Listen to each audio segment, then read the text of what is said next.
महाराष्ट्राचे नागरिक म्हणून तुम्ही मराठी भाषेबद्दल काय आव्हान करू शकता सर्वसामान्य लोकांना, किंवा एकंदरीत त्या आव्हानातून सरकारला काय संदेश देऊ शकता?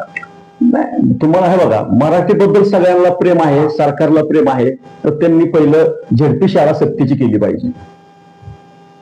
आणि विशेष करून म्हणजे साहजिक आहे, तुम्हाला मी सांगतो, जिल्हा परिषद शाळा सक्तीची करा, संपला विषय. म्हणजे सरकारी अधिकारी असू दे, नोकरदार असू दे, 100% नेते मंडळी असू दे, त्यांची मुलं सरकारी शाळेची जिल्हा परिषद शाळा सक्तीची करा, संपला विषय. आणि शिक्षण मोफत करा. देशात राज्यात कुठेही शिकू द्या, तिथनं पुढं शिक्षण फ्री असलं पाहिजे. आणि ज्या खाजगी संस्था आहेत त्यांना अनुदान सरकारनं द्यावं, मग सगळ्या शाळा व्यवस्थित चालतात. तुम्हाला सांगतो, सगळीकडे गुणवत्ता वाढीच लागणार, ह्याच्यामुळं 100% लागणार.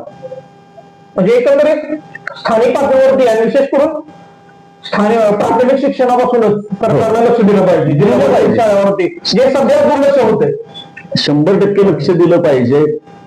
दिसतंय का नाही तर आपल्याला त्याच्यामध्ये नुसतं सीबीएसई करून जमणार नाही, तर त्याच्यामध्ये आपण आणखीन पुढचं का नाही करत सक्ती, हे महत्वाचा विषय.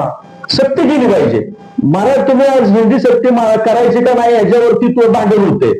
झडपी सक्ती का होत नाही, जिल्हा परिषदेचं शिक्षण सक्तीचं का होत नाही? होतात ना, त्यातलं सगळं शिकाय. तुम्ही आता सीबीएसई दर्जा देत आहे, राहतंय काय?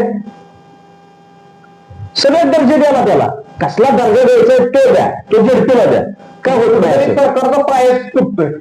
100% चुकतंय, धोरण चुकतंय. आणि हे खाजगी संस्था वगैरे भरपूर बोकाळलेले आहेत. पण माझं असं मत आहे, जर खाजगी संस्था ते काढायचं आणि खायचं काम नाही खाजगी संस्थांनी, पण ते काढल्यात तर माझं मत हे बघा, सरकारने त्यांना अनुदान द्यावं आणि खाजगी शिक्षण पूर्णपणे मोफत असलं पाहिजे महाराष्ट्रात.